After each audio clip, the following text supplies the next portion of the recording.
Quelle est ta routine matinale? Wat is jouw ochtendroutine? Vous avez combiné des photos avec des phrases dans l'exercice d'introduction. In de introductieoefening hebben jullie foto's gecombineerd met zinnetjes. Tout d'abord, on va encore une fois parcourir les photos et les phrases. We gaan nog heel eventjes deze foto's en deze zinnetjes eens overlopen. Photo 1. On a le verbe se réveiller. Il se réveille, hij wordt wakker. Deuxième photo, se lever, elle se lève, zij staat op.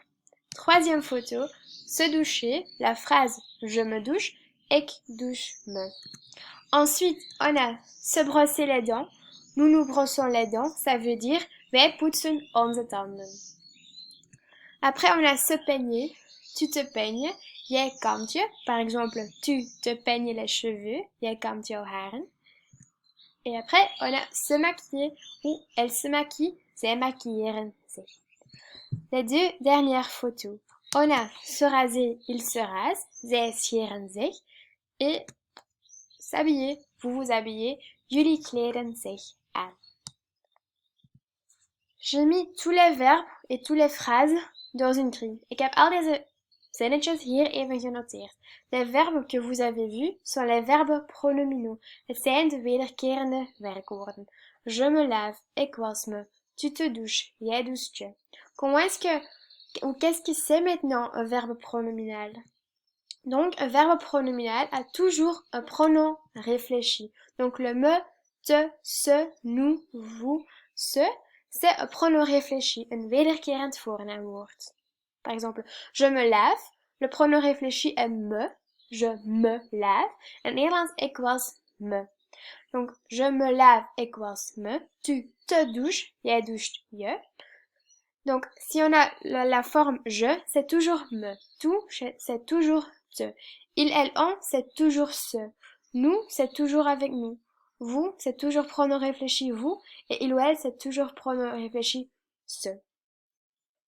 Donc, elk werkwoord, elk wederkerend werkwoord heeft altijd een wederkerend voornaamwoord. Daarom noemen we het ook de wederkerende werkwoorden.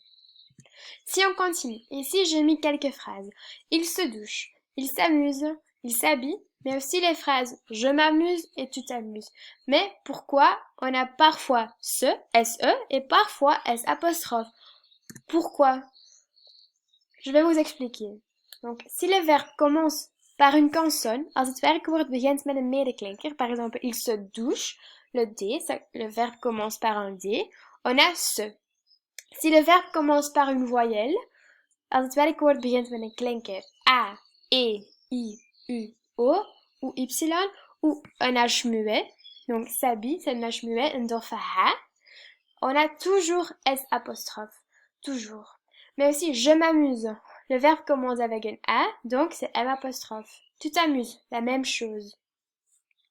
Dus begint het werkwoord met een medeklinker, hebben we altijd me, te, se. Altijd. Begint het werkwoord met een klinker of met een doffe H, dan gaan we altijd gebruik maken S apostrophe, M apostrophe, te apostrophe. Quand est-ce qu'on parle d'un verbe pronominal? Hoe weten we nu wanneer we kunnen spreken van een wederkerend werkwoord in het Frans? Donc, c'est très facile. Il y a toujours se dans l'infinitif. Par exemple, se laver, se doucher, mais aussi si on voit un pronom réfléchi, par exemple, dans la phrase je me douche, als je daar het wederkerend voornaamwoord me ziet staan, of te, of nu, of hoe, dan weet je van, het gaat hier over een wederkerend werkwoord.